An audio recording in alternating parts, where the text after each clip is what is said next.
under attack. What do we do? Stand up, fight back. When our unhoused community is under attack, what do we do? Stand up, fight back. You're okay. You're okay. He's okay, guys. You think we trust you? We're gonna wait. Okay.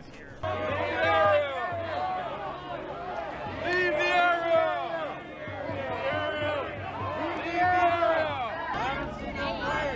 Why are you in riot gear? I don't see no riot here. Why are you in riot gear? I don't see no riot here. Why are you in riot gear? I don't see no riot here. Why are you in riot gear? All right, guys, peace. I'm heading out. This is my vehicle. Great when they put the fuel dumps on these helicopters. I would have dumped it on Glendale Boulevard a long time ago. I'll bring the match. Great when they put the fuel dumps on these helicopters. I would have dumped it on Glendale Boulevard a long time ago. I'll bring the match.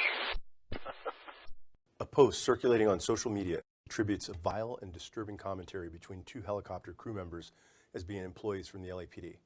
An investigation was initiated, and it has been confirmed that they are not employees of the LAPD. There was a command review by Air Support Division of the radio transmission and the helicopters depicted in the video. And the voices heard are not associated with LAPD crew members or personnel. Also, the helicopters in the video are seen hovering. LAPD pilots rarely, if ever, hover. During flight school and training, hovering is not recommended due to flying at low altitudes with a single-engine aircraft. Also, the radio frequency used during this incident is a common aviation frequency used by all aircraft and pilots in the area.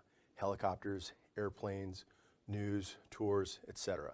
A pilot can be over Santa Monica or in the valley and communicate clearly over this frequency.